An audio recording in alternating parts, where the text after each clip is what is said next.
दोबारा न होने पाए। एक ऐसे मामले में मध्य प्रदेश हाईकोर्ट ने भी देखिए सीधा दोषी को फांसी की सजा सुना दी। 6 साल की बच्ची के साथ इसी तरह का घिनौना कांड करके इस अपराधी ने बच्ची की जान भी ले ली थी। जज ने अपने फैसले में कविता भी लिखी कि मैं चीखती थी, चिल्लाती थी, किसी ने सुना नहीं। वाकई में दोस्तों ऐसे दोषियों अपराधियों को तो फांसी की सजा होनी ही चाहिए, तभी जाकर कोई अपराधी ऐसे मासूम बच्चियों की जिंदगी के साथ खिलवाड़ नहीं करेंगे, है ना। और इस केस की अच्छी बात यह रही दोस्तों की यह घटना 2 जनवरी की थी। बस कुछ ही महीनों में कोर्ट ने पूरे केस का फैसला भी सुना दिया। जब इतनी जल्दी फैसले आएंगे ना तभी अपराधी खौफ खाएंगे और ऐसे ही फांसी की सजा सुनाई जानी चाहिए। सही है कि नहीं। ये देखिए वो दर्द भरी कविता जो जज ने लिखी खुद इस मासूम बच्ची के लिए। मैंने इस कविता को पढ़ा दोस्तों, रोना आ गया सच में। वीडियो को पॉज करके आप भी पढ़ना इसको। तो आए दिन समाज में बढ़ रही ऐसी घटनाओं को लेकर ही चिंता जताते हुए प्रधानमंत्री नरेंद्र मोदी ने भी उत्तर प्रदेश के कमिश्नर और अधिकारियों से कहा कि ऐसी घटनाएं दोबारा न होने पाए, ऐसे अपराधियों पर भी सख्त एक्शन लो। और वाराणसी पहुंचे पीएम मोदी ने 3880 करोड़ रुपए की विकास परियोजनाओं की सौगात भी दी। इन परियोजनाओं का उद्घाटन करते हुए पीएम मोदी ने कहा कि अब काशी प्राचीन ही नहीं बल्कि प्रगतिशील भी है। जीआई टैग, पूर्वांचल के विकास से लेकर मुफ्त इलाज तक। वाराणसी में पीएम मोदी ने भाषण में कई बड़ी बातें कही। यूपी काशी के लिए अच्छी बात यह है जीआई उत्पादों को लेकर विश्व पटल पर भी काशी ने नई पहचान बनाई। 21 उत्पादों को प्रमाण पत्र भी मिला, जीआई टैग मिला मतलब। और प्रधानमंत्री ने कहा कि 2036 में भारत में ही होगा ओलंपिक। पीएम ने इशारा किया, काशी के खिलाड़ियों से आह्वान किया और बोले कि मेडल के लिए तैयारी करें। काशी के अलावा प्रधानमंत्री नरेंद्र मोदी बीते दिन मध्य प्रदेश का दौरा भी किए और यहाँ भी पीएम मोदी ने कहा कि आज युद्ध, संघर्ष और मानवीय मूल्यों से जुड़ी चिंताएं हमारे सामने हैं। सभी समस्याओं का समाधान अद्वैत के विचार में मिलेगा। तो कुछ यूं रहा पीएम मोदी का एमपी यूपी का दौरा। चलिए अगली बड़ी खबर देखिए। मार्केट रेगुलेटर सेबी ने सोशल मीडिया पर स्टॉक टिप्स के नाम पर फ्रॉड करने वालों की हरकतों पर अब सख्त कार्रवाई करने का आदेश दिया है। कहा कि केवल रजिस्टर्ड लोगों के साथ काम करें और निवेशकों को भी सेबी ने चेतावनी दी कि ऐसे फ्री रिटर्न, ज्यादा रिटर्न गारंटी देने वाले भ्रामक मैसेज से आप बचकर रहें। ऐसे इन्फ्लुएंसर्स पर भी अब सेबी सख्त कार्रवाई करेगी। कई सारे टेलीग्राम चैनल, सोशल मीडिया पर, इंस्टाग्राम पर पेज वगैरह चल रहे हैं जिनको बंद किया जाएगा, है ना। चलिए अगला अपडेट देखिए। 25 अप्रैल को होगा दिल्ली के नए मेयर और डिप्टी मेयर का चुनाव। तारीखों की घोषणा भी हुई। वहीं खबर है भारत आसियान वस्तु व्यापार समझौते पर संयुक्त समिति की 8वीं बैठक संपन्न हुई, जिसमें व्यापार संबंधों के विस्तार के महत्व की पुष्टि की गई। अब इसकी अगली संयुक्त समिति की बैठक जून में मलेशिया में आयोजित की जाएगी। वहीं खबर है भारत और इटली के बीच विज्ञान, तकनीक और शोध को लेकर बड़ा समझौता हुआ। दोनों देशों के द्विपक्षीय संबंधों को बढ़ावा मिलेगा। भारत इटली की साझेदारी लोकतांत्रिक मूल्यों, संस्कृति और विरासत पर आधारित है। ये कहना हमारे विदेश मंत्री डॉक्टर एस जयशंकर का। वो अभी इटली इंडिया बिजनेस समिट को संबोधित कर रहे हैं और इस दौरान इटली के कई मंत्रियों से भी उन्होंने मुलाकात की। और केंद्रीय वित्त मंत्री निर्मला सीतारमण भी अभी विदेश दौरे पर हैं। देखिए इस दौरान उन्होंने यहाँ ऑस्ट्रिया के संघीय वित्त मंत्री से भी मुलाकात की और कई अहम मुद्दों पर बातचीत हुई। उन्होंने भारत आने का निमंत्रण भी दिया माल्टर बाउर को। चलिए अगला अपडेट आ रहा दोस्तों। अब नहीं गिरेगा गंदा पानी गंगा नदी में, क्योंकि गंगा संरक्षण के लिए भी सरकार ने बड़ा फैसला लेते हुए 548 करोड़ रुपए की योजनाओं को मंजूरी दी। राष्ट्रीय स्वच्छ गंगा मिशन को आगे बढ़ाने के लिए ये मंजूरी मिली है और इन 548 करोड़ में से 138 करोड़ से नालों का इंटरसेप्शन होगा, डाइवर्जन किया जाएगा, जिससे कि गंदा सीवरेज पानी गंगा नदी में नहीं गिरेगा।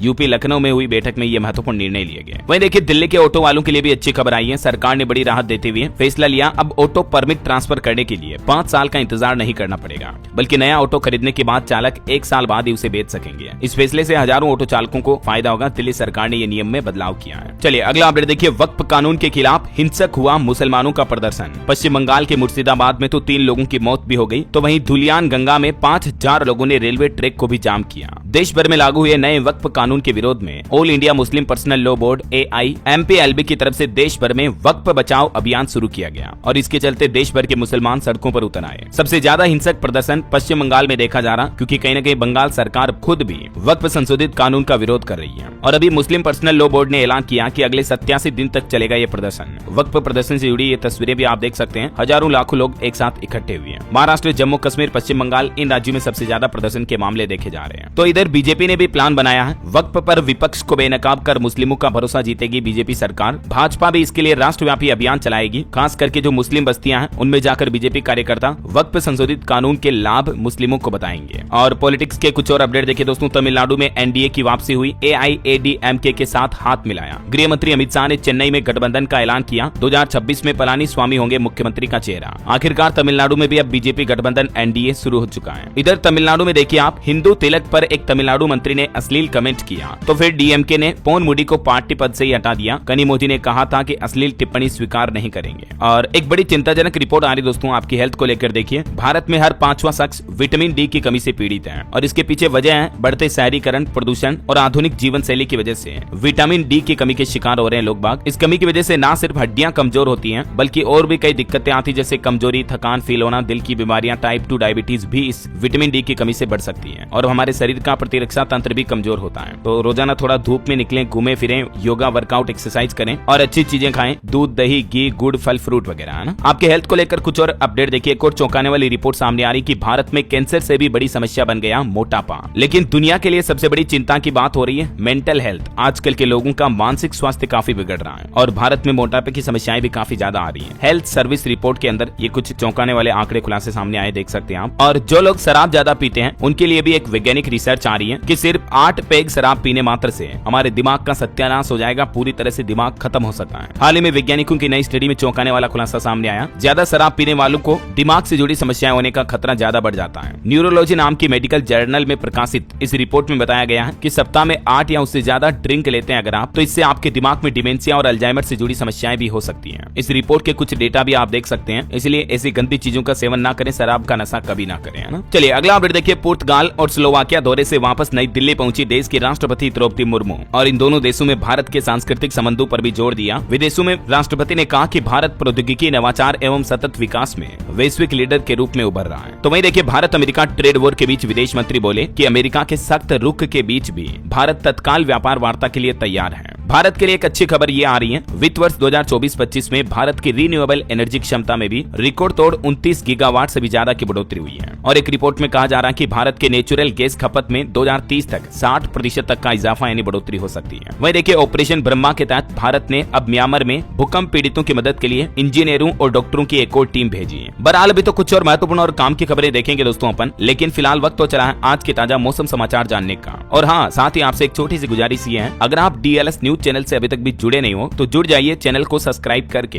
बेल आइकन जरूर दबा दीजिएगा और इस वीडियो पर एक लाइक और शेयर भी कर देना, ताकि आपको रोजाना की ताजा खबरें, महत्वपूर्ण मुख्य समाचार, सरकार के नए नियम, नई सरकारी योजनाओं की जानकारी सबसे पहले आपके मोबाइल पर मिलती रहेगी। ओके, और चलिए बिना टाइम वेस्ट किए सीधा आगे बढ़ते मौसम अपडेट में। तो देखिए दोस्तों, सबसे ज्यादा अभी मौसम का कहर उत्तर प्रदेश और बिहार राज्यों में पड़ रहा। बारिश और बिजली के कहर की वजह से 83 लोगों की मौतें हो गई। अभी भी अगले 24 घंटों के दौरान 10 राज्यों में आंधी बारिश का अनुमान है। कई राज्यों में हीट वेव का भी अलर्ट है। देश में अगले 7 दिन अधिकतर राज्यों में भीषण गर्मी का अनुमान है। जहां जहां भी ये भारत के मानचित्र में आप रेड एरिया देख रहे हो, यहाँ पर भीषण गर्मी पड़ेगी। कुछ और अलग अलग राज्यों के मानसून के अपडेट देखिए दोस्तों। राजस्थान के 7 जिलों में आंधी बारिश हुई, ओले गिरे। हनुमानगढ़ में दिन में भी छाया रहा अंधेरा। बीकानेर में भी अंधड़ की घटनाएं देखी गई। जयपुर एयरपोर्ट से भी 4 फ्लाइट डाइवर्ट की गई। तो वहीं इधर मध्य प्रदेश में भी लू और तेज गर्मी से लोगों को राहत मिली। ग्वालियर में बारिश हुई। भोपाल, इंदौर में भी पारा गिरकर 40 डिग्री के नीचे पहुंचा। और अभी अगले 2 दिन MP में ऐसा ही रहेगा मौसम। छत्तीसगढ़ में भी रायपुर, दुर्ग समेत 12 जिलों में आंधी बारिश का अलर्ट है। अगले 5 दिन तक गरज चमक के साथ बौछारें पड़ेगी। और बिहार में तो 61 लोगों की मौतें हो गई। 10 जिलों में अभी भी आंधी बारिश का अलर्ट है। 150 किलोमीटर प्रति घंटा की रफ्तार से हवाएं चली है। वहीं पंजाब में भी बारिश और तेज हवा का अलर्ट है। 40 किलोमीटर की स्पीड से यहाँ भी हवाएं चलेगी। पटियाला में तो ओलावृष्टि यानी ओले गिरने की भी संभावना है। हरियाणा में भी देखिए दोस्तों, आकाशीय बिजली और आंधी की वजह से 2 लोगों की मौत हो गई। हरियाणा में आंधी बारिश के दौरान हिसार में बीजेपी का पंडाल भी गिर गया। मंत्री का कार्यक्रम भी डिस्टर्ब हुआ।